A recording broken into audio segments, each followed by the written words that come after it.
శ్రీమాత్రే నమః. ఈరోజు వామన జయంతి. ఎవరైతే వామనావతార ఘట్టాన్ని వింటారో చదువుతారో సకల శుభాలని పొందుతారు. దైవారాధన సమయంలో ఎవరైతే త్రివిక్రమ పరాక్రమాన్ని స్మరించుకుంటారో అంటే స్మరణ మాత్రం చేతే నిత్య సౌఖ్యాలు కలుగుతాయి. మనకి సకల శుభాలు కలగాలి అని అనుకున్నప్పుడు ఎంతో సమయాన్ని వృధా చేస్తూ ఉంటాం. వామనావతార గాథని అలా వింటున్నాము అని అనుకోండి, సకల శుభాలు కలుగుతాయి కదా. అందులోనూ ఈరోజు వామన జయంతి కాబట్టి ఒకసారి స్మరణ చేసుకుందాం. పరీక్షిత్ మహారాజు సుఖ మహర్షిని అడుగుతారు, మహాత్మ, ఈ విశ్వానికి అంతటికీ అధిపతి పరమాత్మ కదా, మరి అలాంటి పరమాత్మ ఏమీ లేనివాడి మాదిరిగా ఎందుకు బలిని 3 అడుగుల నేల అడిగారు? సరే అడిగారు, బలి చక్రవర్తి ఇచ్చేశారు కదా, మరి ఎందుకు బంధించారు? బలి చేసిన అపరాధం ఏంటి? నిరపరాధిని బంధించటం అధర్మం కదా, ఈ విషయాలన్నీ నాకు చెప్పండి అని చెప్పి అడిగితే సుఖ మహర్షి చెప్తున్నారనమాట పరీక్షిత్ మహారాజుకి. దేవతలకి దానవులకి జరిగిన యుద్ధంలో బలి చక్రవర్తి ప్రాణాలు కోల్పోతాడు. కోల్పోతే శుక్రాచార్యుల వారికి మృత సంజీవని విద్య తెలుసు కదా, ఆ విద్య ద్వారా బలి చక్రవర్తిని తిరిగి బ్రతికిస్తారన్నమాట శుక్రాచార్యులు. తనని బతికించినందుకు విశ్వాసంతో బలిచక్రవర్తి ఏం చేస్తారంటే శుక్రాచార్యుల వారిని తన గురువుగా చేసుకుని భక్తితో పూజిస్తూ ధనము సంపద అంతా సమర్పిస్తూ ఉంటారనమాట. బలిచక్రవర్తి మనసులో ఎప్పుడెప్పుడు స్వర్గాన్ని జయించాలా, ఎప్పుడెప్పుడు స్వర్గాధిపత్యాన్ని స్వీకరిద్దామా అని బలంగా ఉంది. సమయం కోసం వేచి ఉన్నారు. అయితే ఈ బలిచక్రవర్తి మనసులో ఉన్న కోరికని ఈ భృగు వంశీయులు తెలుసుకుని విశ్వజిత్ యాగం చేయటానికి సంకల్పించి ఆ యాగాన్ని బలిచక్రవర్తి చేత చేయిస్తారు. యాగం చేస్తే అందులో రథము, గుర్రాలు, తూణీరాలు ఇవన్నీ వస్తాయి. వీటన్నింటినీ ధరించి అప్పుడు యుద్ధానికి బయలుదేరతాడు బలిచక్రవర్తి. ఆ యుద్ధానికి వెళ్ళేటప్పుడే శుక్రాచార్యుల వారు ఏం చేస్తారంటే బలిచక్రవర్తికి ఒక శంఖాన్ని ఇస్తారు, ప్రహ్లాదుడేమో ఒక పూమాలని ఇస్తారనమాట. సరే యుద్ధానికి బయలుదేరారు, అమరావతికి వెళ్ళారనమాట. స్వర్గపురిని పరిపాలించేది ఇంద్రుడే కదా. ఆ స్వర్గం ఎలా ఉందిట? దేవతా వృక్షాలతో ఉందిట, ఫలపుష్పాలతో శోభిల్లుతూ ఎంతో శోభాయమానంగా ఉందిట. అప్సరసలేమో పాటలతోటి ఆటలతోటి ఎంత అందంగానూ ఉందిట స్వర్గమంతా. ఆకాశగంగ అక్కడ ప్రవహిస్తూ ఉందిట. చుట్టూ ప్రాకారాలు ఉన్నాయి. ఆ ప్రాకారాల మీద సైనికులకి కాపలా కాస్తూ ఉన్నారు. స్వర్గంలో ఉన్న గృహాలన్నీ బంగారంతో ఉన్నాయట. ఆ వీధులన్నీ చాలా విశాలంగా ఎత్తైన భవనాలు, అలాగే వజ్రాలు పగడాలతో అలంకరింపబడిన వేదికలు ఉన్నాయట. ఈ స్వర్గపురిని విశ్వకర్మ నిర్మించారు. స్వర్గంలో ఉన్న వాళ్ళందరి రూపము యవ్వనము స్థిరంగా ఉంటుంది. వాళ్ళకేమీ జరామరణాలు కానీ అలాగే బాధలు కానీ ఇవేమి ఉండవు. ఎప్పుడు సంగీత ధ్వనులు, వీణా మృదంగ వేణునాదాలు శ్రావ్యంగా వినపడుతూ ఉంటాయి. అందుకే ఎక్కడైనా సరే సంగీతం వినపడుతుంది అనుకోండి, అబ్బా స్వర్గానికి వచ్చినట్లుందండి అంటారు. ఈ గోల, తిట్లు, శాపనాకారాలు వినపడ్డాయనుకోండి, అబ్బాబా ఏంటి దరిద్రం అంటారు. స్వర్గలోకంలో పాపులకి కానీ, దుష్టులకి కానీ, హింసించే వాళ్ళకి కానీ, మూఢులకి కానీ, లోభులకి కానీ ప్రవేశం ఉండదు. అలాంటి స్వర్గం మీదకి బలిచక్రవర్తి సైన్య సమేతుడే దాడి చేశాడు. మొత్తం 4 వైపుల నుంచి ముట్టడించేశారనమాట. ఆ శంఖాన్ని పూరించేసరికి దేవతల గుండెలు గుభిల్లుమన్నాయి. అందరూ బృహస్పతి దగ్గరికి పరిగెత్తుకుంటూ వెళ్ళిపోయారు.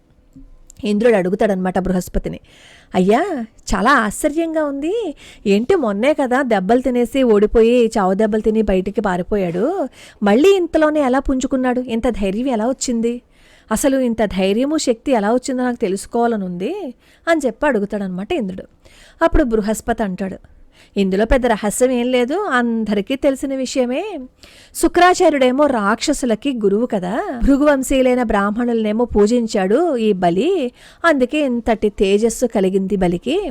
ప్రస్తుత పరిస్థితుల్లో బలిని ఎదిరించడానికి ఎవ్వరూ సమర్థులు కారు, ఒక్క శ్రీహరి తప్ప అని చెప్తారు.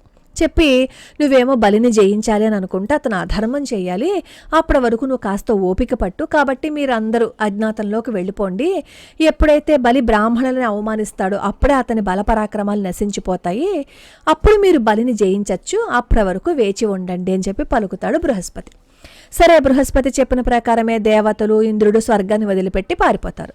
తన్ని ఎదిరించే వాళ్ళు స్వర్గంలో ఇంకెవరూ లేరని 3 లోకాల్ని తన ఆధీనంలోకి తెచ్చేసుకున్న తర్వాత ఈ భృగువంశీయులైన బ్రాహ్మణులు ఏం చేస్తారు అంటే బలిచేత 100 అశ్వమేధ యాగాలు చేయిస్తారనమాట. 100 అశ్వమేధ యాగాలు చేయటం ఇంద్ర పదవిని అధిష్ఠించటానికి నిర్ణయించబడ్డ అర్హత. సరే, 100 అశ్వమేధ యాగాలు చేయటం వల్ల బలిచక్రవర్తి కీర్తేమో నలుదిక్కులకి వ్యాపించిపోయింది. ఎప్పుడు గురువులని బ్రాహ్మణులని పూజిస్తూ ధర్మంగా 3 లోకాలని పరిపాలిస్తూ ఉన్నాడు బలిచక్రవర్తి. దేవతలు ఇంద్రుడు స్వర్గాన్ని విడిచి పారిపోయారు కదా, ఈ బలి ఏమో స్వర్గాధిపత్యాన్ని స్వీకరించారు కదా. ఆ విషయం తెలుస్తుంది ఇంద్రుడి తల్లి అదితికి. తన కొడుకులకి సంభవించిన దుర్దశకి ఎంతో బాధపడుతుంది. కశ్యపుడు కోసం ఎదురు చూస్తూ ఉంటుందన్నమాట. అంతకుముందే తపస్సు చేసుకోవడానికి కశ్యపుడేమో వెళ్ళారు.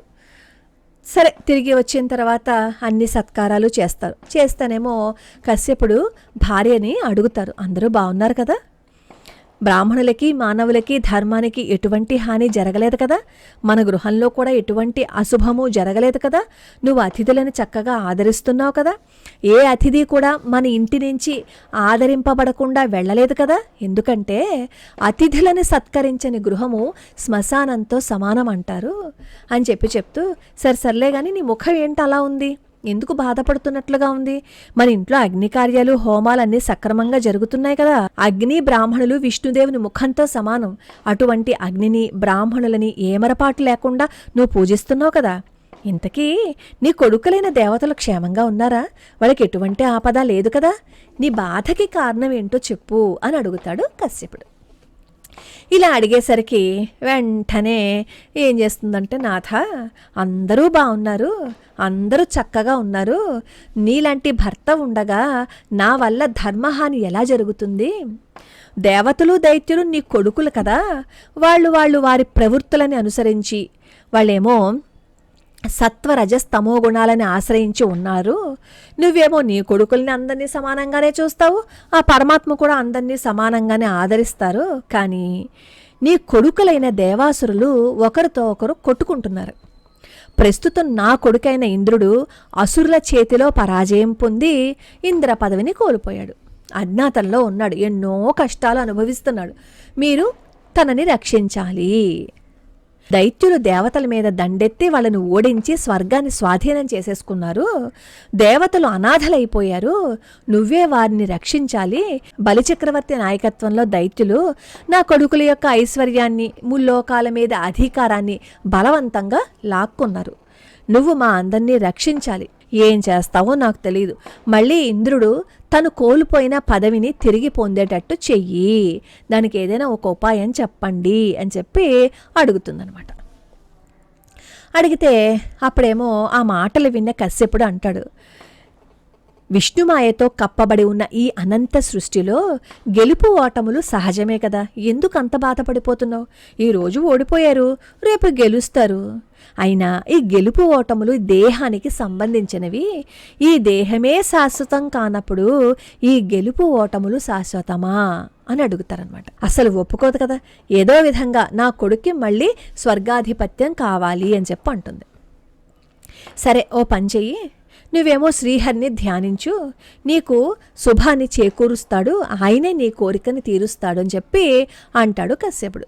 సరే, శ్రీహరిని పూజించమన్నారు, బాగానే ఉంది, ఎలా పూజించాలి చెప్పండి అని చెప్పి అడిగితే మొత్తం విధి విధానాలతో అన్నీ చెప్తారనమాట కశ్యప మహర్షి. అలా శ్రీహరిని ప్రార్థించి శ్రీహరిని పూజిస్తుందన్నమాట 12 రోజుల పాటు.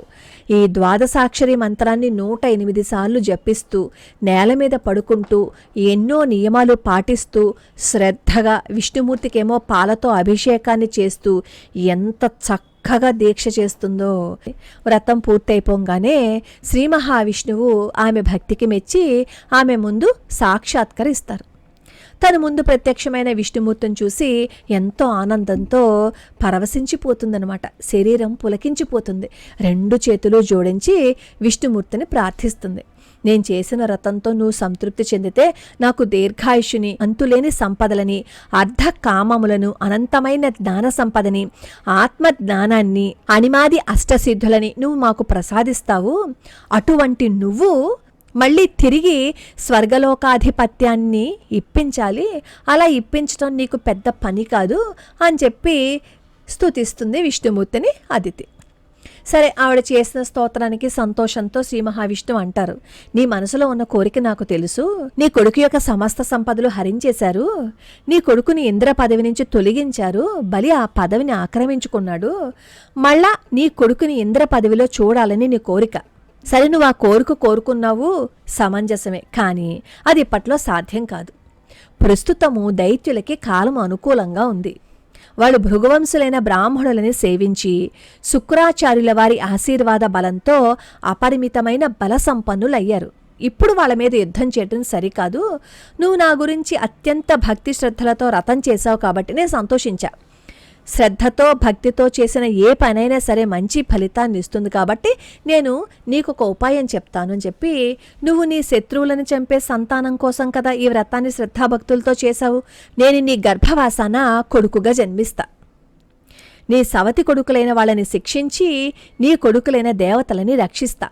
నీ కొడుక్కి ఇంద్ర పదవిని మళ్ళా ఇప్పిస్తా.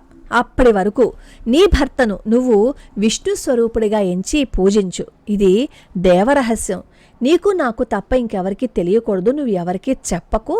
ఎందుకంటే దేవరహస్యాలు గుప్తంగా ఉంటే మాత్రమే ఫలప్రదం అవుతాయని చెప్పి విష్ణుమూర్తి అంతర్ధానం అయిపోతారు.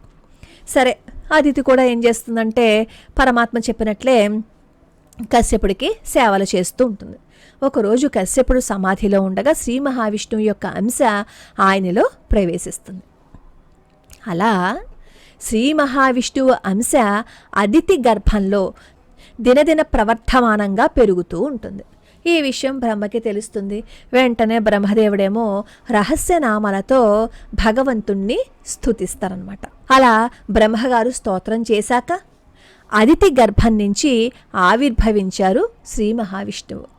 ఆ శుభ సమయంలో దిక్కులు ప్రకాశించాయి. ప్రజలందరూ అనిర్వచనీయమైన ఆనందంలో పొంగిపోయారు. స్వర్గలోకవాసులు, మానవులు, భూదేవి, గోవులు, బ్రాహ్మణులు, ప్రకృతి అంతా పులకించిపోయింది. భాద్రపద మాసంలో ద్వాదశి తిథి రోజు చంద్రుడు శ్రవణ నక్షత్రంలో ఉండగా అభిజిత్ లగ్నంలో సకల నక్షత్రాలు, గ్రహములు శుభస్థానంలో ఉండగా శ్రీ మహావిష్ణువు అవతరించారు. అంటే సరిగ్గా ఈరోజు అనమాట.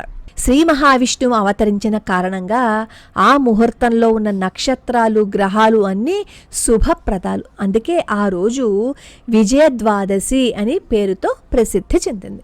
దేవతలేమో పుష్పవర్షాన్ని కురిపించేశారు. దేవదుందుభులేమో మోగాయి. అప్సరసులేమో ఆనందంతో నృత్యం చేశారు. అందరూ శ్రీహరి గుణాలని కీర్తించారు.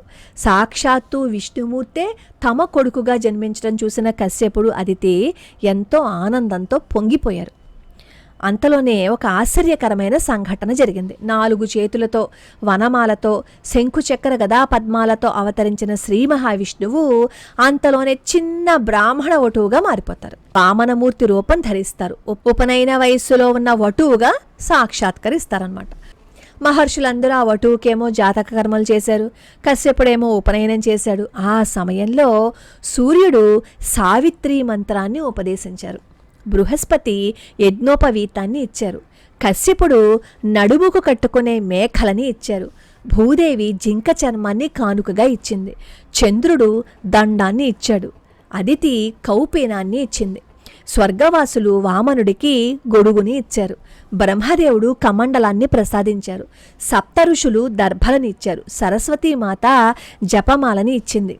కుబేరుడు భిక్షాపాత్రని ఇచ్చాడు. భవానీదేవి ఆ భిక్షాపాత్రలో స్వయంగా భిక్ష వేసింది. ఇవన్నీ ఉపనయన సమయంలో వటువుకి కానుకగా ఇచ్చే వస్తువులు అనమాట. వామనుడు అగ్నిని వెలిగించి సమిధలతో హోమం చేశారు. కొంతకాలం గడిచింది. ఒకసారి ఇతర దేశాల నుంచి వచ్చిన బ్రాహ్మణులను చూసి వామనుడు అడుగుతాడు, అయ్యా, ఈ లోకంలో దానం చేసేవాళ్ళు ఉన్నారా? దానం అందుకోవడానికి విప్రులు వెళ్తున్నారా? దాతలు బ్రాహ్మణులు కోరిన దానాలు ఇస్తున్నారా? మీరు ఎప్పుడైనా తీసుకున్నారా అని. అప్పుడు ఆ బ్రాహ్మణులు చెప్తారు, ఓ వటువా, దానం చేసేవాళ్ళు చాలామంది ఉన్నారు, బ్రాహ్మణులు ఏం కోరితే దాన్ని దానంగా ఇస్తున్నారు. ఇటువంటి దాతలు ఎంతమంది ఉన్నా బలిచక్రవర్తితో సమానమైన దాత మాత్రం ఈ 3 లోకాల్లో ఎవరూ లేరు. ఆ బలిచక్రవర్తికి శుక్రాచార్యుడు గురువు. శుక్రాచార్యులు భృగువంశ బ్రాహ్మణుల ఆధ్వర్యంలో బలిచక్రవర్తి 100 అశ్వమేధ యాగాలను చేశాడు. ప్రస్తుతం ఆ బలిచక్రవర్తి యాగాన్ని చేస్తున్నాడు. నువ్వు కూడా మాతవురా, నీకు కూడా కోరిన ధనం లభిస్తుంది అంటారు. సరే, వెతుకుపోయిన తీగ కాలికి తగిలిందని అనుకుంటారు. వామనుడు వెంటనే భిక్షాపాత్ర తీసుకుని వాళ్ళ వెంట బయలుదేరతారనమాట. ఆ యాగం చేస్తున్న చోట చాలా సందడిగా ఉంది.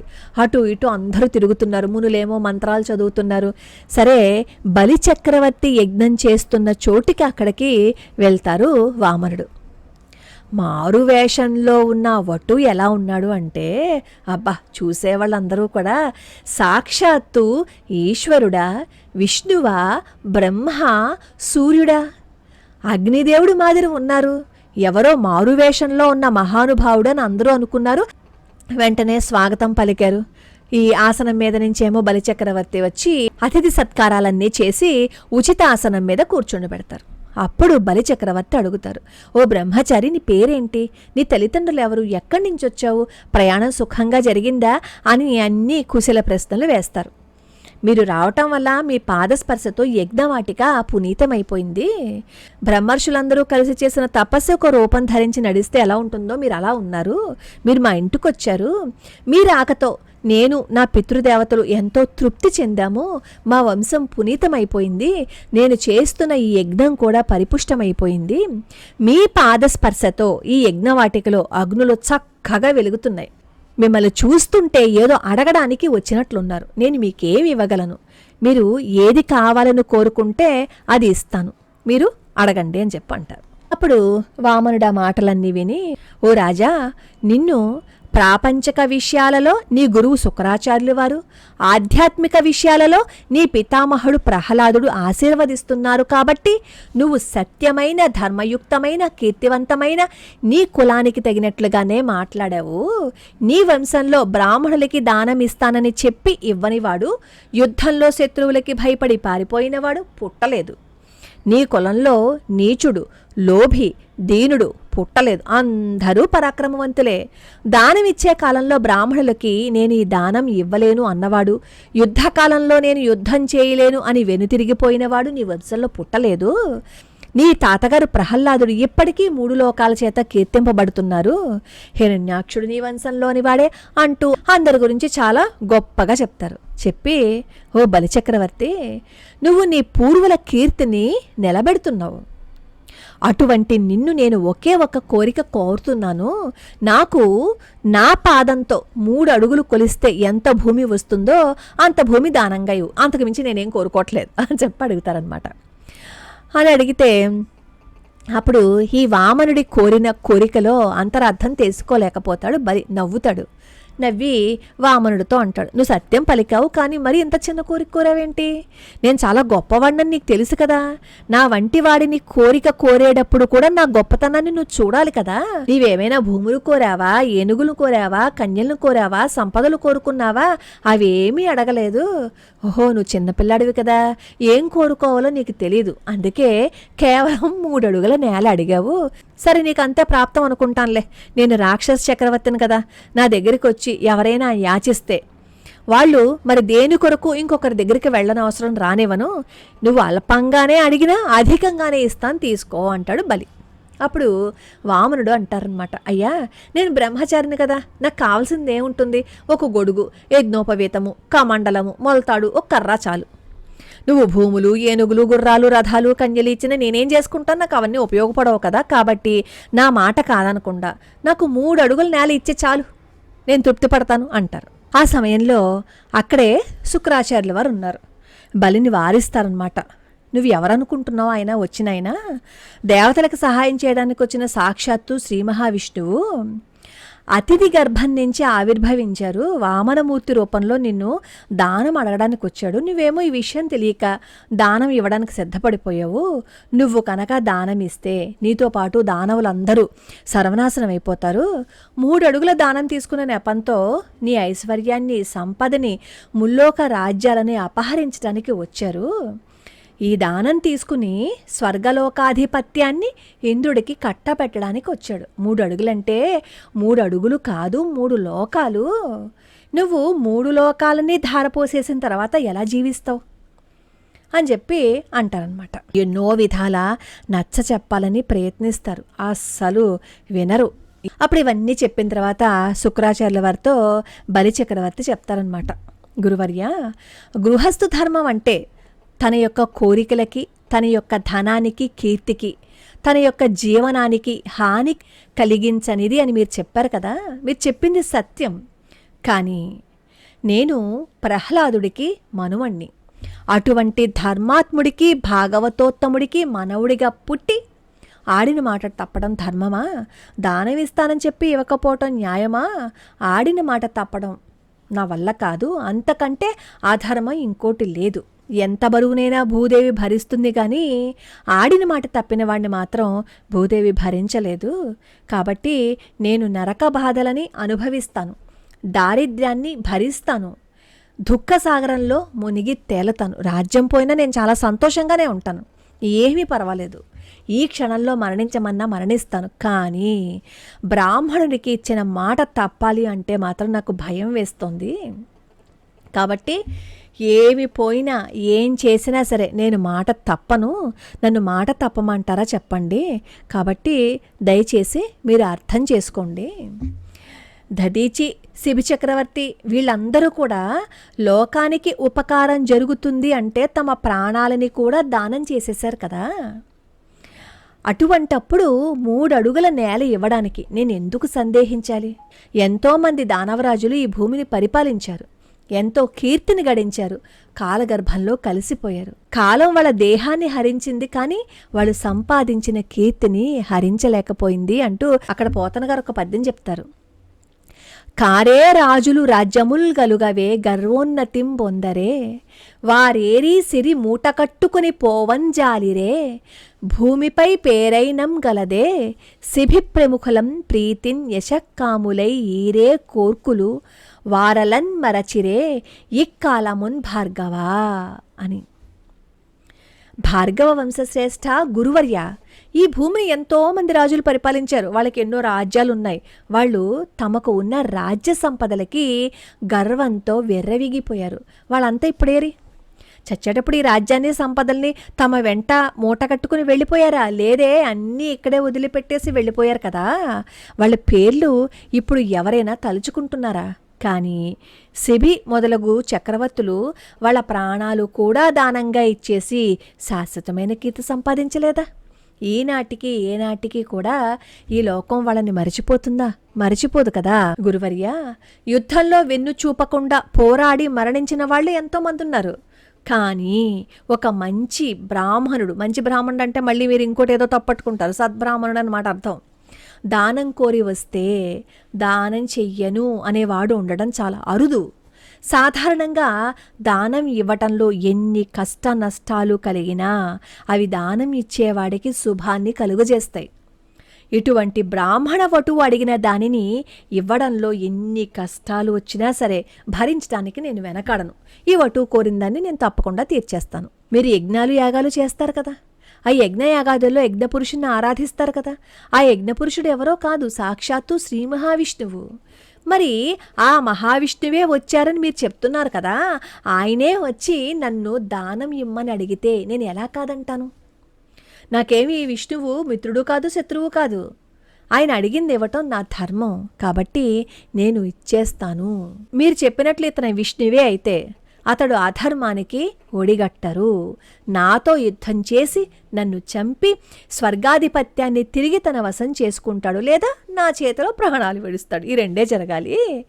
ఇతడు విష్ణువైనా కాకపోయినా ఆ వటువుకి ఇచ్చిన మాట ప్రకారం 3 అడుగులు దానంగా ఇచ్చి తీరతాను అంటాడు బలిచక్రవర్తి. ఇంకా చెప్తాడనమాట, ఏమనంటే, మీరు ఆ వచ్చిన వాళ్ళు మహావిష్ణువు అని చెప్తున్నారు కదా, నిజంగానే సాక్షాత్తు మహావిష్ణువే అనుకుందాం.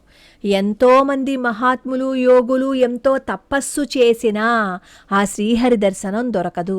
అటువంటిది నేను అడగలేదు కదా, అడగకుండానే శ్రీహరి వటు రూపంలో నా దగ్గరికి వచ్చి నన్ను దానం అడుగుతున్నారు. ఇంతకు మించి అదృష్టవంతుడు ఎవరైనా అడుగుతారా? నన్ను దానం అడిగే ఆ మహావిష్ణువు కుడి చెయ్యి సామాన్యమైనదా? ఆ మహావిష్ణువు కుడి చెయ్యి సాక్షాత్తు శ్రీ మహాలక్ష్మి తల వెంట్రుకలని ఆప్యాయంగా నిమిరిందయ్యా. అమ్మవారి శరీరం అంతా లాలనగా తాకిందయ్యా. అమ్మ పవిట చెంగుని సవరించిందయ్యా. ఒక్కోసారి ప్రణయకలహంలో అమ్మవారి పాదాలు కూడా తాకింది. అంతలోనే అమ్మవారి చెక్కిళ్ళని వక్షస్థలాన్ని నిమిరింది. అటువంటి మహద్భాగ్యానికి నోచుకున్న ఆ శ్రీ మహావిష్ణువు చెయ్యి కిందుండి నా చెయ్యి మీద ఉండి నేను దానం చేయటం కన్నా ఈ 3 లోకాలలో దీనికి మించిన అదృష్టం ఏముంటుంది? దాని ముందు ఈ రాజ్యాలు, సంపదలు, భోగభాగ్యాలు ఏపాటి? ఈ శరీరం పడిపోకుండా శాశ్వతంగా ఇలాగే ఉండిపోతుందా అని అడుగుతాడు అక్కడ. ఆ సన్నివేశాన్ని ఎంతో అద్భుతంగా పద్యం రూపంలో రాశారో. ఆదిన్ శ్రీసతి కొప్పుపై తనువుపై అంశోత్తరీయంబుపై అని అద్భుతమైన పద్యం పడింది అక్కడ. కాబట్టి మహానుభావ, గురోత్తమ, ఈ విషయంలో నేను నరకానికి పోయినా, ఓడిపోయినా, బంధింపబడ్డా, ఈ భూమి మొత్తం నాశనం అయిపోయినా, నాకు అకాల మరణం ప్రాప్తించినా, నా కులం సర్వనాశనమైపోయినా, మేరు పర్వతం కుంగిపోయినా, 7 సముద్రాలు ఎండిపోయినా, భూమి అంతా చూర్ణమైనా, ఆకాశం నా మీద పడ్డా, నేను ఆ వటువుకి ఇచ్చిన మాట మాత్రం తప్పను. ఇదే నా నిశ్చయం. ఏం జరుగుతుందో అదే జరగని, నాకు ఎటువంటి భయం లేదు. ఇతడు శివుడైనా, విష్ణువైనా, బ్రహ్మైనా, ఇంకెవరైనా సరే నేను జంకను. నా నిర్ణయానికి తిరుగులేదు. నా నాలుక ఆడిన మాట తప్పదు అని చెప్తూ, ఈ పొట్టివాడు, ఈ వటువు ఇంతకుముందు ఎవరిని ఏది అడగలేదట. మీరు గమనించారా లేదో? ఇతనికి నానేవాళ్ళు ఎవరూ లేరట. తల్లి, తండ్రి, అన్న, తమ్ము ఎవరూ లేరట. ఏది తెలుసుకుంటే అన్నీ వస్తాయో ఆ విద్యలన్నీ నేర్చినవాడట. అటువంటి వటువు చిన్న పాపడు నా ముందు చేయిజాచి నిలబడి అడిగితే అతను అడిగిందంతా ఇవ్వకుండా నేను ఎలా ఉంటాను? దృఢ నిశ్చయంతో చెప్పాడు బలిచక్రవర్తి. సరే, తను చెప్పిన మాటలని తృణీకరించాడు కదా బలిచక్రవర్తి. అందుకే శుక్రాచార్యుల వారికి కోపం వచ్చేసింది. ఓ బలి, నువ్వు నా మాటను వినలేదు, నా ఆజ్ఞను పాటించలేదు, గురుద్రోహం చేశావు, నువ్వు పదవీ భ్రష్టుడు అయిపోతావు అని చెప్పి శపించేశారు. ఆ శాపాన్ని కూడా సంతోషంగా స్వీకరించాడు బలిచక్రవర్తి. తనలో తాను అనుకుంటాడు బలిచక్రవర్తి, బ్రతుకవచ్చుగాక, బహుబంధనములైన వచ్చుగాక, లేమి వచ్చుగాక, జీవధనములైన జడుకాక పడుగాక, మాట తిరుగలేరు మానధనులు అని. అలా అనుకుని తన భార్య వింధ్యావళిని సువర్ణ కలశంలో జలం తీసుకురమ్మని చెప్తారు. భార్య అలా నీళ్లు పోస్తూ ఉంటే బలిచక్రవర్తి ఆ వటువు కాళ్ళు కడుగుతారు. వామనుడి కాళ్ళు కడిగి నీటిని తల మీద జల్లుకుంటారు. ఆ తర్వాత బలి వామనుడిని పూజిస్తారు. ఆ తర్వాత వామనుడితో అంటారు, ఓ బ్రాహ్మణోత్తమా, నువ్వు సాక్షాత్తు విష్ణు స్వరూపుడివి, వేదాలు అధ్యయనం చేసావు, నువ్వు అడిగిన 3 అడుగుల నేలను దానంగా ఇస్తున్నాను, త్రిపాద ధరణీం దాస్యామి అంటూ తన చేతిలోని నీటిని వామనుడి చేతిలో ధారగా పోస్తున్నారు. మరి ఇక్కడ శుక్రాచార్యుల గారికి మనసు ఆగట్లేదే. శుక్రాచార్యుల వారు ఇంకా ఆరాట పడిపోతూ ఉన్నారు. అయినా సరే బలిచక్రవర్తి ఎక్కడా వెనక్కి తిరగలేదు. వామనుడు బలిచక్రవర్తితో అంటున్నారు, భూమిని దానం చేసిన వాళ్ళకి, దానిని స్వీకరించిన వాళ్ళకి సకల పాపాలు పోతాయి, వాళ్ళకి స్వర్గలోక ప్రాప్తి కలుగుతుంది. అన్ని దానాలలోకెల్లా భూదానం చాలా గొప్పది. నాకు భూమిని దానం చేసిన నీకు ఈ లోకంలో, పరలోకంలో కూడా కీర్తి పుణ్యము లభిస్తాయి. నేను 3 అడుగులు ఎందుకు అడిగాను కూడా నువ్వు అడగలేదు. నాకు 3 అడుగుల నేలను దానంగా ఇచ్చేశావు. నువ్వు నాకు ఇచ్చిన ఈ 3 అడుగుల నేల నాకు 3 లోకాలతో సమానము అని నర్మగర్భంగా అంటారు.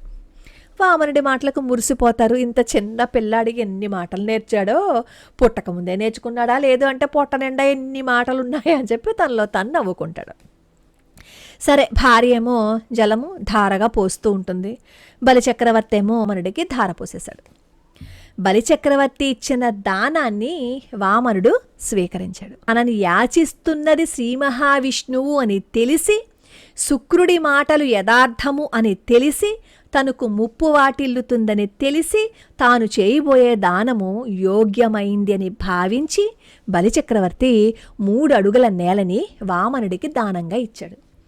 ఈ బలిచక్రవర్తి ఎంత గొప్పవాడు అని దేవతలు, దానవులు, గంధర్వులు, సిద్ధులు, చారుణులు పొగిడారు. ఆఖరికి శుక్రాచార్యుడు వారు కూడా పొగిడారు, ఈ జన్మ ఎంత సార్థకము అని. దేవతలేమో పూలవాన కురిపించారు. బలిచక్రవర్తి నుంచి దానాలు స్వీకరించిన తర్వాత వామనుడు మెల్లమెల్లగా ఎదగడం ప్రారంభించారు. త్రిగుణములు, వాటి తత్వములు వామనుడి యందు ఉండడం వల్ల పృథివీ, ఆకాశము, దిక్కులు, స్వర్గము, పాతాళము, సముద్రములు, పశుపక్ష్యాదులు, మనుష్యులు, దేవతలు, ఋషులు అందరూ ఆ వామనమూర్తిలో కనపడుతున్నారు. యాగశాలలో ఉన్న ఋత్విక్కులు, ఆచార్యులు, సదస్యులు, బలిచక్రవర్తి అందరూ వామనమూర్తి శరీరంలో అఖండ విశ్వాన్ని దర్శించారు. వామనమూర్తి పాదాల కింద రసాతలము మొదలైన అధోలోకాలు, పాదాల దగ్గర భూమండలము, జంగముల యందు పర్వతాలు, జానువుల యందు పక్షులు, ఊరువుల యందు వాయువులు, ఆయన ధరించిన వస్త్రాలలో సంధ్యాదేవి, నడుము దగ్గర అసురులు బలితో సహా కనబడుతున్నారు. నాభి దగ్గర ఆకాశము, పొట్టలో సప్త సముద్రాలు, వక్షస్థలంలో నక్షత్ర మండలము దర్శించారు. వాళ్ళకి విశ్వరూప సందర్శనం జరిగింది. శ్రీ మహావిష్ణు అవతారమైన వామనమూర్తి హృదయంలో ధర్మము, స్థనములో ఉన్న ప్రదేశంలోనేమో సత్యవాక్కులు, మనస్సులో చంద్రుడు, వక్షస్థలంలో లక్ష్మీదేవి, కంఠంలో సామవేదము, భుజములలో ఇంద్రుడు మొదలగు దేవతాగణాలు, చెవులయందు దిక్కులు, తలలో స్వర్గలోకము, తల వెంట్రుకలలో మేఘాలు, ముక్కులో వాయువు, కళ్ళల్లో సూర్యుడు, ముఖంలో అగ్ని, వాక్కులో ఛందస్సు, రసములో వరుణుడు, కనుబొమ్మల్లో ఆజ్ఞలు, కనురెప్పల యందు రాత్రి పగలు, లలాటమునందు కోపము, పెదవులలో లోభము, స్పర్శలో కామము, వీపుయందు అధర్మము, పాదాల్లో యజ్ఞములు, నీడయందు మృత్యువు, చిరునవ్వులో మాయ, శరీరంలో ఉన్న వెంట్రుకలో ఓషధులు, నాడుల్లో నదులు, గోళ్లలో పెద్ద పెద్ద కొండశిలలు, బుద్ధిలో బ్రహ్మ, దేవతలు, ఋషులు, అంతేకాకుండా పరమాత్మ శరీరయందు సమస్త జీవరాశిని బలిచక్రవర్తి దర్శించాడు. ఇప్పుడు మీరు అంటారు, ఇవన్నీ ఎందుకండి అని. ఇవన్నీ వింటేనే కదా సర్వసుఖాలు సర్వశుభాలు మనకి కలుగుతాయని చెప్పింది. వామనావతార ఘట్టాన్ని సగం సగం కట్ చేసి చెప్పేసి వినేసాము అని అనుకోండి, మనకి ఏం వస్తుంది పుణ్యం? ఎక్కడెక్కడ ఎవరెవరు ఎలా వచ్చారనేది తెలుసుకోవాలి కదా, అందుకే వర్ణించారనమాట. సరే, వామనమూర్తి విశ్వరూపాన్ని చూసిన రాక్షసులకేమో గుండెల్లో గుబులు పుట్టేసింది. శ్రీ మహావిష్ణువు అనుచరులు స్తోత్రం చేస్తున్నారు. ఆ సమయంలో శ్రీ మహావిష్ణువు కిరీటంతో, మకర కుండలాలతో, శ్రీవత్సంతో, కౌస్తుభంతో, పీతాంబరంతో, వనమాలలతో బలిచక్రం ముందు నిలబడ్డారు. తన ఒక్క అడుగుతో భూమి అంతా ఆక్రమించేశారు. తన శరీరంతో ఆకాశం దాకా ఉన్న ప్రదేశాన్ని ఆక్రమించారు. 2వ అడుగు భువర్లోకము, స్వర్గలోకము, మహర్లోకము, జనలోకము, తపోలోకము, సత్యలోకము దాటి వెళ్ళిపోయారు. 3వ పాదం పెట్టడానికి బలిచక్రవర్తి వామనుడికి తగిన స్థానాన్ని చూపించలేకపోయారు. అక్కడ పోతన గారు ఒక పద్యాన్ని రాస్తారు.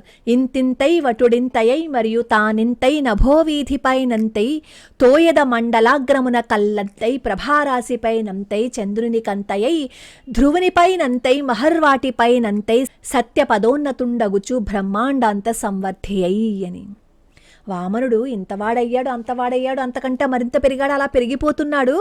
అలా పెరుగుతూ పెరుగుతూ ఆకాశం దాటేశాడు, మేఘమండలం దాటేశాడు, తేజోమండలం కూడా దాటేశాడు, చంద్రలోకము, ధ్రువలోకము దాటేశారు, మహర్లోకం వరకు పెరిగిపోయారు. అలా పెరుగుతూ సత్యలోకం కూడా దాటేశాడు. ఆ ప్రకారంగా వామనుడు పెరగడాన్ని పోతన గారు మన ముందు కళ్ళకు కట్టినట్లు వర్ణించారనమాట. వామనమూర్తి పెరుగుతూ ఉంటే ఆ వామనమూర్తి ముందు సూర్యబింబం వామనుడికి గొడుగులాగా కనిపించింది. ఇంకొంచెం పెరిగేసరికి అదే సూర్యబింబం తలకు అలంకరించుకున్న మణిలాగా ప్రకాశించింది.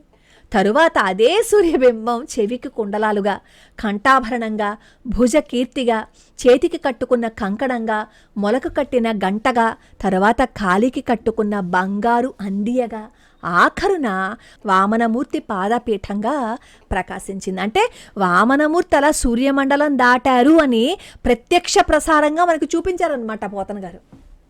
వామనమూర్తి అలా పెరుగుతుంటే ఆయనలో అంతర్గతంగా ఉన్న సత్వరజస్తమో గుణాలు, వాటి అహంకారాలు, వాటి నుంచి ఆవిర్భవించిన భూమి, ఆకాశము, దిక్కులు, స్వర్గము, సముద్రము, సమస్త జీవజాలము, మానవులు, దేవతలు, ఋషులు ఆ వామనమూర్తిలో కనపడ్డారు. యజ్ఞశాలలో ఉన్న ఋత్వికులు, బలిచక్రవర్తి కూడా వామనమూర్తి శరీరంలో కనిపించారు. బలిచక్రవర్తి వామనమూర్తి పాదాల కింద రసాతలము మొదలగు అధోలోకాలని చూశారు. అంతేకాకుండా వామనమూర్తి పాదాల యందు భూమిని, చీలమండల యందు పర్వతాలని, పిక్కల యందు పక్షులని, తొడల యందు వాయువుని, వామనమూర్తి ధరించిన వస్త్రాలలో సంధ్యాదేవిని, ఇందాక మనం చెప్పుకున్నాం కదా, ఇవన్నీ దర్శించేశారు. బలిచక్రవర్తి పక్కనే ఉన్న రాక్షసి వీరులందరూ వామనమూర్తి విశ్వరూపాన్ని చూసి దుఃఖించారు. వామనమూర్తి వారికి పాంచజన్యము అనే శంఖంతో, కౌమోదకి అనే గదతో, విద్యాధరము అనే కత్తితో, అక్షయ తూణీరాలతో, అనేక మంది పార్షదులతో, కిరీటాలతో, మకర కుండలాలతో దర్శనమిచ్చారన్నమాట. అప్పుడు సాక్షాత్తు మహావిష్ణువు అవతారమైన వామనుడు ఒక కాలి పాదంతో భూమిని మొత్తం కొలిచేశారు, మరొక పాదంతో స్వర్గాన్ని ఆక్రమించేశారు, మూడో పాదంతో కలవడానికి బలిచక్రవర్తి దగ్గర భూమి లేదు. ఎందుకంటే వామనుడు త్రివిక్రముడే స్వర్గము, మహర్లోకము, జనలోకము, తపోలోకము, సత్యలోకము అన్నింటినీ ఆక్రమించేశారు కదా. ఆ సమయంలో బ్రహ్మదేవుడు తన తండ్రి అయిన విష్ణువు పాదాల దగ్గరికి వస్తారు. ఎందుకంటే వామనుడి పాదాలు సత్యలోకాన్ని తాకాయి కదా. ఆయనతో పాటు మరీచి మొదలగు మహామునులు అందరూ అక్కడికి వచ్చి పవిత్ర జలముతో తన తండ్రి విష్ణువు యొక్క పాదాలని కడిగారు, పుష్పాలతో పూజించారు. అందుకే అన్నమయ్య అంటారు బ్రహ్మ కడిగిన పాదము అని. బ్రహ్మగారు విష్ణువు యొక్క పాదాలను కడిగిన జలములు ధారగా ప్రవహించి ఆకాశగంగగా మారాయి. ఆకాశగంగ బ్రహ్మలోకం నుంచే బయలుదేరి 3 లోకాలలోనూ ప్రవహించింది. ఆ ఆకాశగంగనే స్వర్గలోకంలో మందాకిని అని, భూలోకంలో గంగా నది అని చెప్పి పిలుస్తారు. బ్రహ్మలోకవాసులందరూ వామనమూర్తి పాదాలను భక్తితో సేవిస్తున్నారు, చక్కగా అర్చన చేస్తున్నారు, స్తుతిస్తున్నారు, పూజిస్తున్నారు. అందరూ అక్కడికి వచ్చేసారు. బ్రహ్మలోకంలో ఇలా ఉంటే భూలోకంలో ఉన్న దైత్యులకి ఒళ్ళు మండిపోతుందన్నమాట. వాళ్ళలో వాళ్ళు ఇలా అనుకుంటారు, ఈ వామనుడు నిజంగా బ్రాహ్మణుడు కాదు, మాయావి అయిన విష్ణువే. ఓసారి మోహిని రూపంలో వచ్చి మనకు దక్కాల్సిన అమృతాన్నేమో దేవతలకు ఇచ్చేశారు, ఇప్పుడేమో వామన రూపంలో వచ్చి 3 అడుగుల భూమినేమో దానంగా తీసుకుని 3 లోకాల్ని ఆక్రమించేశారు. ఇలా విష్ణు ప్రతిసారి మనల్ని మోసం చేస్తూనే ఉన్నారు అని అనుకుంటారు. సరే, మమ్మల్ని అందరినీ మోసం చేశారు కదా, ఈ బలిచక్రవర్తి ఏ పాపం చేశాడు? బలిచక్రవర్తి నిత్య సత్యవ్రతుడు కదా, ఎప్పుడూ అబద్ధం చెప్పలేదు కదా. అయినా యజ్ఞదీక్షలో ఉన్న ఈ బలిచక్రవర్తిని మోసం చేయటానికి ఆ విష్ణువుకి ఎలా మనసొప్పింది? బలికి బ్రాహ్మణులన్నా దీనులన్నా ఎంతో జాలి కదా. కేవలము దైత్య కులంలో పుట్టినంత మాత్రాన ఇలా చేస్తాడా? ఇప్పుడు కూడా ఇలాగా కుల వివక్షత చూపిస్తూ మిమ్మల్ని మోసం చేసేస్తున్నారు, మమ్మకు అన్యాయం చేసేస్తున్నారు అనేవాళ్ళు ఎక్కువైపోయారు కదా. అప్పుడు రాక్షసులు అలా మాట్లాడేవారు. ఇప్పుడు ఆ రాక్షసుల స్థానంలోనే ఇంకొంతమంది చేరి ఈ కుల వివక్ష తీసుకుంటున్నారు, మతం మారిపోతున్నారని పిచ్చివాగుడు అవుతున్నారు. సరే, కేవలం దైత్య కులంలో పుట్టినంత మాత్రాన ఇలా చేస్తారా? ఇంక లాభం లేదు. ఈ విష్ణువుని వధించాలని దానవులు, అసురులు, రాక్షసులు చేతికందిన ఆయుధాలని, అస్త్రశస్త్రాలని తీసుకుని వామనుడిని చంపడానికి పూనుకున్నారు. బలికి ఇష్టం లేదు, కానీ ఆయన అనుచరులు ఏం చేస్తారంటే వామనుడిని చంపడానికి నిశ్చయించుకుంటారు. ఇంతలో విష్ణుమూర్తి అనుచరులు కూడా అక్కడికి వచ్చేశారు. యుద్ధం జరిగింది. యుద్ధం జరిగితేనేమో విష్ణుమూర్తి అనుచరులు అందరూ రాక్షస సైన్యాల్ని నాశనం చేసేసారు. ఇదంతా చూశాడు కదా బలిచక్రవర్తి. ఓహో, మా గురువుగారు నాకు శాపం ఇచ్చారు కదా, అది పనిచేయడం మొదలెట్టింది అనుకున్నారనమాట. వెంటనే రాక్షస సైన్యాన్ని పిలిచి, ఓ రాక్షస సేనా నాయకులారా, ఆగండి, మీరు విష్ణు అనుచరులతో యుద్ధం చేయకండి, వెనక్కి రండి. ప్రస్తుతం గురువుగారి శాపం మన మీద పనిచేస్తూ ఉంది, మనకి ఇది అనుకూలమైన కాలం కాదు, తక్షణమే వెనక్కి వెళ్ళిపోండి. విష్ణుమూర్తి సర్వవ్యాపి, సకల జనులకి సుఖాన్ని దుఃఖాన్ని ఆయనే ఇస్తాడు. ఆయన్ని ఎదుర్కోవటం మనకి అలవి మాలిన పని. ఇంతకుముందు మనకు అనుకూలమైన కాలము, దేవతలకేమో ప్రతికూలమైన కాలం కాబట్టి మనం జయించాము, స్వర్గాన్ని పాలించాము. దేవతలనేమో తరిమి కొట్టేశాము, వాళ్ళందరూ తలో దిక్కికి పారిపోయారు. అప్పుడు విష్ణువు దేవతలకేం సాయం చేయలేదు కదా, అందుకని దేవతలు మన చేతిలో ఓడిపోయారు. ఇప్పుడు కాలం మనకు అనుకూలంగా లేదు కాబట్టి మనకి ఎంత పరాక్రమంగా ఉన్నా, ఎంత పౌరుషం ఉన్నా, కాలం అనుకూలంగా లేనప్పుడు అవేం పని చేయవు. మనం కాలానికి తల వంచాలి.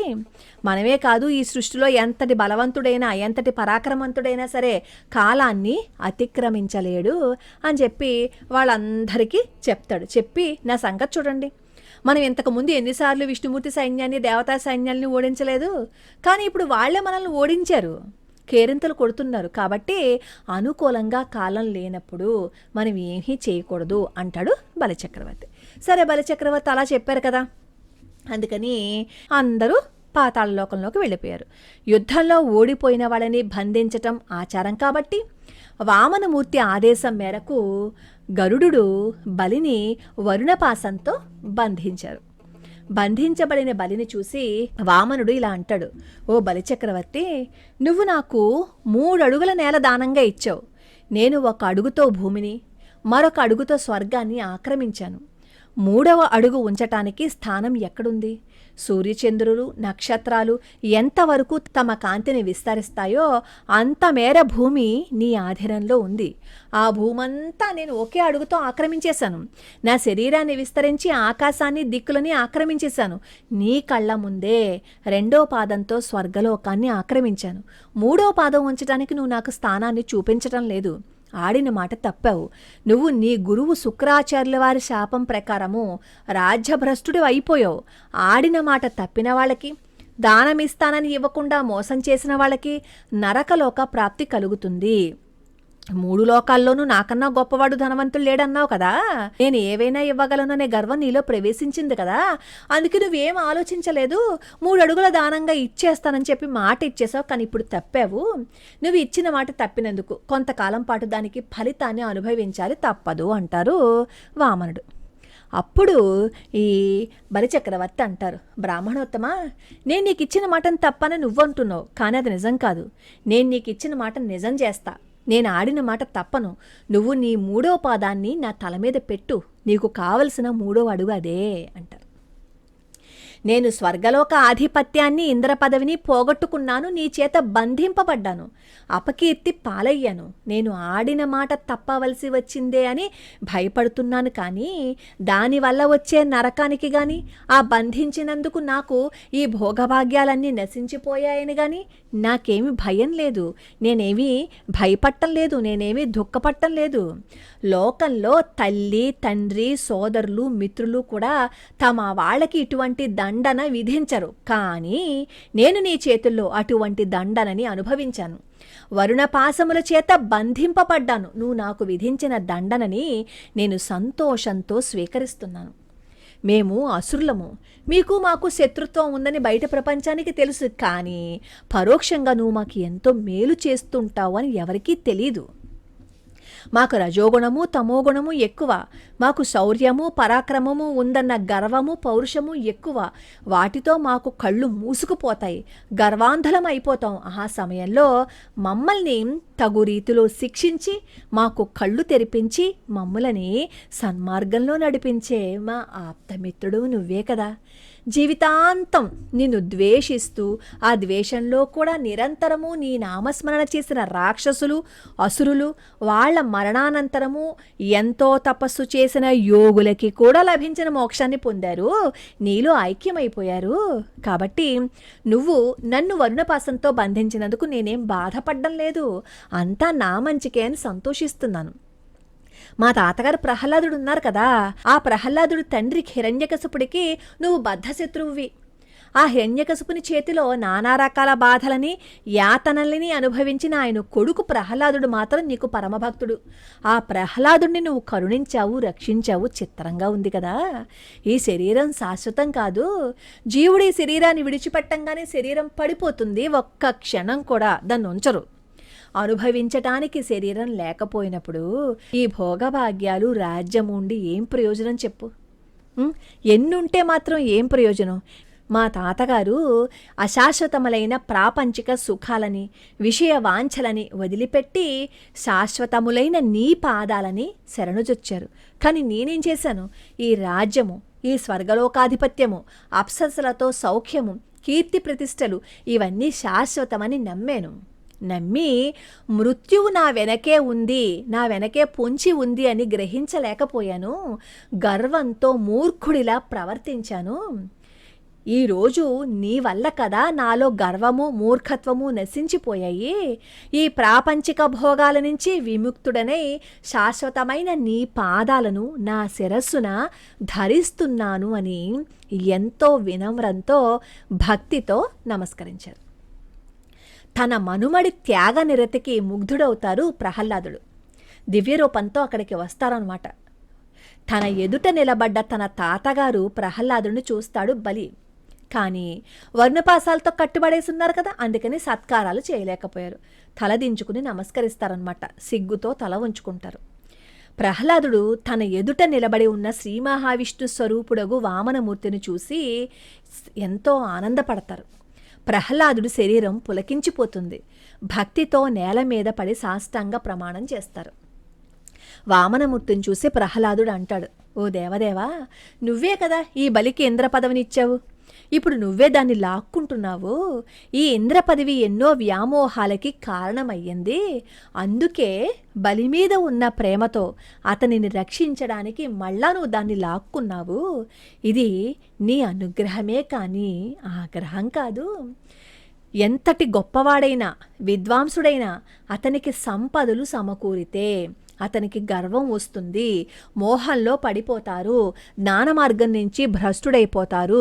సంపదలు ధనము ఉన్నప్పుడు ఎవరికి ఆత్మజ్ఞానం గురించి తెలుసుకోవాలనే కోరిక కలగదు. ధనమదంతో విర్రవీగిపోతూ ఉంటారు. జ్ఞానులకు విద్వాంసులకు అలాంటి గర్వం వస్తే వాళ్ళ దగ్గర నుంచి సంపదలన్నీ లాక్కుని మళ్ళీ వాళ్ళనేమో జ్ఞాన మార్గంలోకి మళ్ళిస్తుంటావు. అలా చేయటం వాళ్ళకి మేలు చేసినట్టే అవుతుంది. ఓ దేవా, నీకన్నీ తెలుసు, అందరినీ సమానంగా చూస్తుంటావు. ఇప్పుడు రాక్షసులని వీళ్ళ మీద నీకు కోపమూ లేదు, అలాగే దేవతలని వాళ్ళ మీద నీకు మిత్రత్వము లేదు. నీకు ఎవరి మీద మిత్రత్వము శత్రుత్వము లేదు. నీకు నమస్కారం చేస్తున్నానని భక్తితో ప్రహ్లాదుడు వామనమూర్తికి నమస్కారం చేస్తారు. సరే, అప్పటిదాకా జరిగిందంతా చూస్తున్న బలిచక్రవర్తి భార్య ఏం చేస్తుందంటే వరుణపాసాలతో బంధింపబడి ఉన్న తన భర్తను చూసి భయంతో వణికిపోయి వామనమూర్తికి నమస్కారం చేసి ప్రార్థిస్తుంది. ఓ దేవా, నీకు నమస్కారము. ఈ జగత్తుని ఒక ఆటగా సృష్టించావు, పోషిస్తున్నావు, లయం చేస్తున్నావు, భోగభాగ్యాలు ఇస్తున్నావు, సుఖదుఖాలు ఇస్తున్నావు. కానీ ఈ మూర్ఖ మానవులు, దేవతలు, దానవులు ఇదంతా తమ ప్రతిభ వల్లే అని అనుకుంటున్నారు. ఇదంతా నేను సంపాదించాను, ఇది నాది, నేను నీకు దానమిస్తున్నాను అని అనుకుంటున్నారు. ఓ దేవా, ఈ అనంత విశ్వం అంతా నీదైనప్పుడు, నువ్వే అయినప్పుడు ఈ భూమి నీకు దానంగా ఇవ్వడమేంటి? నీ భూమిని నీకివ్వడం ఏంటి? ఇదంతా నీ లీల తప్ప ఇంకేం కాదని చెప్పి భక్తితో నమస్కారం చేస్తుంది. బ్రహ్మదేవుడు కూడా వస్తారు. వామనమూర్తితో బ్రహ్మదేవుడు అంటారు, ఓ దేవదేవ, నీకు నమస్కారము. ఈ బలిచక్రవర్తి సంపదలు, త్రిలోకాధిపత్యాన్ని నువ్వు తీసుకున్నావు కదా, ఇంకా ఎందుకు బంధించడం, వదిలిపెట్టే అని. అతనిలో ఉన్న గర్వము, అహంకారము నీకు సమర్పించేశాడు. ఇంకితనికి ఎటువంటి దండన అవసరం లేదు. కపటం లేనివాడు, నీ యందు అచంచలమైన భక్తి ఉన్నవాడు, నిష్కల్మష హృదయంతో నీ పాదాలను నీటితో కడిగి నిన్ను పూలతో పూజించి మోక్షాన్ని పొందుతాడు. ఈ బలిచక్రవర్తి కూడా నీ పాదాల వద్ద తన సర్వస్వాన్ని, త్రిలోకాధిపత్యాన్ని సమర్పించేసుకున్నాడు. ఇంకా ఎందుకయ్యా అతన్ని బంధించుంచుతావు? ఇతన్ని బంధ విముక్తుణ్ణి చెయ్యి అని ప్రార్థిస్తారు. అప్పుడు శ్రీహరి అంటారు, ఈ లోకంలో ఎవరి దగ్గర ధనము సంపదలు ఉంటాయో వాడికి గర్వంతో, మదంతో ఒక విధమైన మత్తు ఆవరిస్తుంది. అప్పుడు వాడికి దేవుడు కనిపించడు. ఇదంతా తన మహిమే, తన వల్లే జరుగుతోందని అనుకుంటాడు. వాడిని అనుగ్రహించడానికి, వాడిని మరలా మంచి మార్గంలో పెట్టడానికే నేను వాడి ధనాన్ని, సంపదలని హరిస్తూ ఉంటాను. ఈ సంసారంలో ఉన్న జీవులు ఎన్నో కర్మలు చేస్తూ ఉంటారు. ఆ కర్మ ఫలాన్ని అనుసరించి రకరకాల జన్మలు ఎత్తుతూ ఉంటారు. అందులో ఉత్తమమైనది మానవ జన్మ. ఇతర జీవులకి ఇన్ని సౌకర్యాలు ఉన్నాయా? లేవు కదా. మానవుడికి మాత్రమే ఉన్నాయి. వాళ్ళు చేసే కర్మల వల్ల కానీ, వాళ్ళ వయసు వల్ల కానీ, రూపం వల్ల కానీ, నేర్చుకున్న విద్య వల్ల కానీ, సంపాదించిన ధనము, సంపదలు, వీటి వల్ల లభించే భోగాలు, సుఖాలు, వీటి వల్ల కానీ మనిషికి గర్వము, మదము కలుగుతూ ఉంటుంది. కానీ పైన చెప్పిన వాటి వల్ల ఎవడైతే గర్వాన్ని, మదాన్ని, అహంకారాన్ని పొందకుండా ఉంటాడో వాడిని నేను అనుగ్రహిస్తాను అని చెప్పి చెప్తారనమాట. ఈ దానవ చక్రవర్తి అయిన బలి మహాయశస్వి, దానవుల్లోకెల్లా శ్రేష్ఠుడు. ప్రాపంచిక విషయాలకి లోబడలేదు, నా మాయను జయించాడు. ప్రస్తుతం ఇతనికి సంపదలు, ఐశ్వర్యము లేకపోయినా ధర్మ మార్గం నుంచి అతను దిగజారలా. ఈ బలికి ఇప్పుడు ధనం లేదు, రాజ్య పదవి లేదు, శత్రువుల చేత బంధింపబడ్డాడు. బంధువులు, మిత్రులు ఇతన్ని వదిలేశారు. వరుణపాసంతో బంధింపబడినా కానీ ఇతడు తన ధర్మ మార్గాన్ని వదలలేదు, సత్య మార్గాన్ని వదలలేదు. ఎంత కష్టం వచ్చినా సరే. నేను అడిగింది 3 అడుగులే, కానీ నేను 3 లోకాలను ఆక్రమించి ఇతన్ని మాట తప్పేటట్టు చేశాను. కానీ ఇతను నా 3వ పాదాన్ని పెట్టడానికి తన తలని అర్పించి తన సత్యనిష్టని, ధర్మనిరతని నిరూపించుకున్నాడు. అందుకే ఈ బలి చక్రవర్తికి ఇంద్ర పదవి కంటే ఎక్కువైన పదవి ఇస్తున్నాను. రాబోయే సావర్ణ్య మన్వంతరంలో బలి చక్రవర్తి మళ్ళా ఇంద్ర పదవిని చేపడతాడు. అప్పటి వరకు ఈ బలిచక్రవర్తి స్వర్గలోకం కంటే గొప్పదైన సుతల లోకానికి అధిపతిగా ఉంటాడు. ఈ సుతల లోకాన్ని విశ్వకర్మ నిర్మించాడు. ఆ లోకంలో వ్యాధులు ఉండవు, మరణం ఉండదు, అలసట ఉండదు, అవమానం ఉండదు, ఎటువంటి బాధలు ఉండదు. నిజంగా చెప్పాలి అంటే సుతల లోకము ఇంద్రలోకం కంటే ప్రశస్తమైనది. ఆ సుతల లోకానికి అధిపతిగా చేస్తున్నాను. నువ్వు వెంటనే వెళ్ళిపో, సుతల్లోకానికి వెళ్ళు, అక్కడ నీ అధికారానికి తిరుగులేదని చెప్పి వామనుడు చెప్తారు. అలా చెప్పిన తర్వాత నేను, నా అనుచరులు, నా ఆయుధాలు అంతెందుకు, నేను ఎప్పుడు నీ పక్కనే ఉండి రక్షిస్తూ ఉంటాను. నా సాంగత్యం వల్ల నీలో ఆసురీభావం నశించి భాగవత భావాన్ని పొందగలుగుతావు అని చెప్పి శ్రీహరి బలిచక్రవర్తిని అనుగ్రహిస్తాడనమాట. అలా వామనుడు పలికిన తర్వాత బలి యొక్క కళ్ళల్లో ఆనంద భాష్పాలతో 2 కళ్ళు నిండిపోయాయి. భక్తితో 2 చేతులు జోడించి అంటారు, నేను ఇంకా నీకు నమస్కారం చేయలేదు, ఏ కోరికలు కోరలేదు, కానీ నాకు అన్నీ ఇచ్చేసావు. ఇంకా ఇంతకంటే ఏం కావాలి చెప్పు. నేను నీ భక్తుడును కావడం చేతనే అసురుడనైన నా మీద కూడా నువ్వు ప్రేమను కురిపించావు. నువ్వు దేవతలనే కాదు, రాక్షసులను కూడా ప్రేమతో అనుగ్రహిస్తావు. ఇప్పుడు నువ్వు నా మీద చూపించిన అనుగ్రహం ఇంతకుముందు దేవతలకు కానీ లోకపాలకులకు కానీ లభించలేదు కదా అని విష్ణుమూర్తికి అలాగే బ్రహ్మదేవుడికి బలి చక్రవర్తి నమస్కారం చేస్తారు. తర్వాతేమో వరుణపాసాల నుంచి విముక్తుడైపోతాడు. తన అనుచరులతో సుతలములో ప్రవేశిస్తాడు బలిచక్రవర్తి. బలిచక్రవర్తి వెళ్ళిపోగానే ఇంద్రుడికేమో మళ్ళీ పదవి వస్తుంది. ఆ ప్రకారంగా అదితి కోరికను తీరుస్తాడు వామనమూర్తి. తన మనుమడైన బలిచక్రవర్తి వరుణపాసాల నుంచి విముక్తుడై సుతల ఆధిపత్యాన్ని స్వీకరించారని తెలుసుకుని ప్రహ్లాదుడు పరమాత్మని మళ్ళీ ప్రార్థిస్తారనమాట. ఈ విధంగా బలిచక్రవర్తికి అనుగ్రహాన్ని ఇచ్చారు. రామాయణంలో కానీ, భాగవతంలో కానీ, భారతంలో కానీ కొన్ని కాండలని, కొన్ని సర్గలని పారాయణం చేస్తే జీవితం అద్భుతంగా మారిపోతుంది. ఉదాహరణకి వివాహం కావాలి అన్నా, ఎన్నో ఆర్థిక ఇబ్బందుల నుంచి మనం బయటపడాలి అన్నా, వివాహం కావాలి అన్నా మనకి రామాయణంలో కొన్ని కాండల్ని పారాయణం చేయమంటారు. అలాగే భాగవతంలో కూడా తీవ్రమైన కష్టాలు వస్తే వాటి నుంచి బయటపడడానికి ఈ గజేంద్ర మోక్ష ఘట్టాన్ని పారాయణం చేయమంటారు. ఇప్పుడు మనం చెప్పుకున్న ఈ వామనావతార ఘట్టాన్ని ప్రతినిత్యం ఎవరైతే పారాయణం చేస్తారో వాళ్ళ ఇల్లు సర్వశుభాలకి నిలయమై ఉంటుంది. వాళ్ళ జీవితంలో ఎన్నో ఆనందాలు వస్తాయి, భగవంతుడి అనుగ్రహం ఉంటుంది. ఇది నేను చెప్తున్నది కాదు. ఈ వామనావతార ఘట్టం పారాయణం చేస్తే వచ్చే లాభాలు మన పెద్దవాళ్ళు చెప్పారు.